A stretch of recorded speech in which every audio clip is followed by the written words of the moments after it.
We're here with U.S. Senator Tom Cotton. Welcome. Thanks for joining us. Good to be here with you. Let's first talk about the impact of this year's layoffs at Red River Army Depot. Employs a lot of people, Louisiana, Texas, Arkansas, Oklahoma. What can be done to prevent any future layoffs there? Yeah, I've met with a lot of the workers and their union representatives there in Washington. I visited the depot before as well. We want to make sure that we get a good steady flow of work in there. Obviously, some of this is related to the troop drawdown that we've seen over the last 8 years in Iraq and the slower pace of operations in Afghanistan. But there are new opportunities like the Army's new multi-purpose vehicle.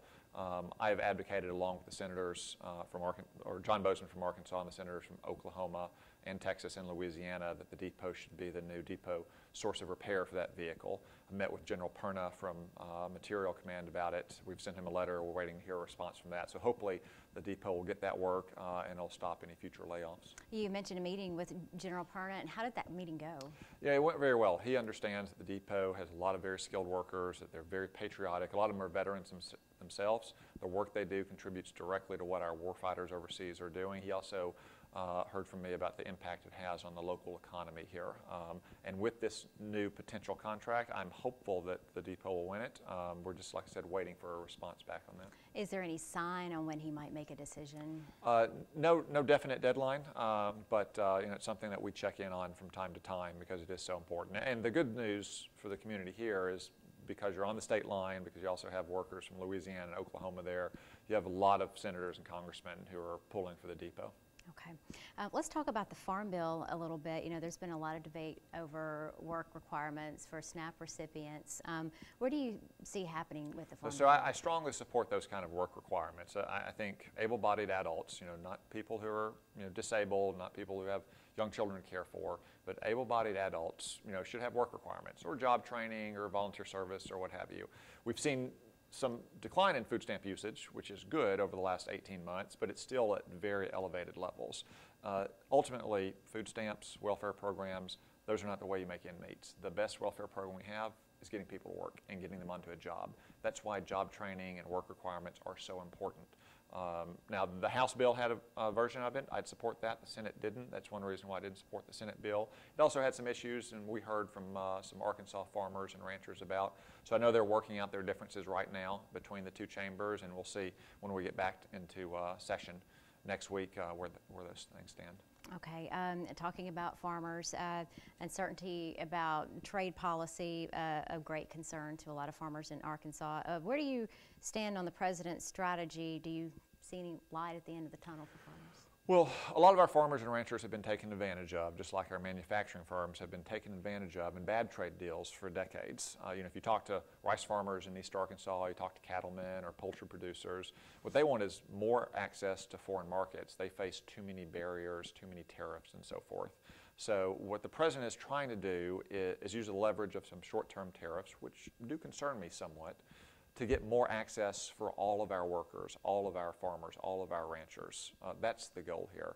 I do share those concerns, and I've heard them across the state this week. I hear them when Arkansans come to Washington, but I can also say that the president's goal is not to start a trade war, it's to end the trade war that too many countries have been fighting against us for 30 or 40 years. What are you hearing from some of the farmers that you're talking to or that you're talking to in your statewide tour? Are they going to be patient, do you think? I do think they have a degree of patience, in part because they know that they've gotten a raw deal for many, many years. So their goal is to get markets opened up in the long term.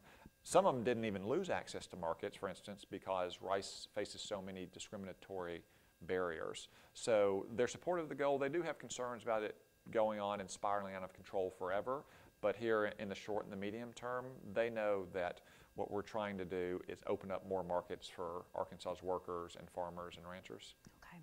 We're going to switch gears now, talk about Texarkana, Arkansas was recently named an opportunity zone, which provides tax incentives for private investment in low-income areas. Do you think this could really attract more jobs? I certainly hope so. And with the economy growing as fast as it has, the highest growth rate we've seen in 20 years, 3.5 million new jobs over the last 18 months, real wages increasing as fast as they have in 10 years. There's a lot of opportunity, and these opportunity zones that, as you say, target taxes and other incentives create a real good chance for local communities, try to attract businesses there or keep businesses there that want to grow and expand. So pretty excited about that designation. Okay, we're going to turn to some international issues now. U.S. sanctions on Iran reimposed at midnight with more to come in November.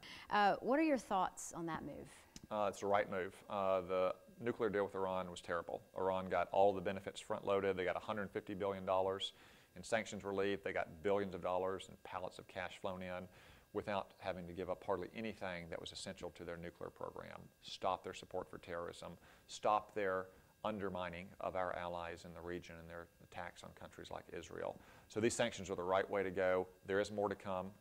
Iran's economy is in free fall right now. Its currency is facing massive inflation. The Ayatollahs are facing protests in their streets.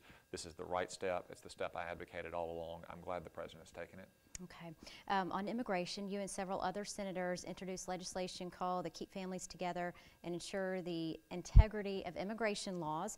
You stated that this bill provides a simple solution. So talk about that. Is it really that simple? It is very simple. So when people show up on our border illegally but claim asylum, the current state of the law requires parents and children to be separated or both of them to be allowed into the country with just the hopes that they'll return back to have their claims processed.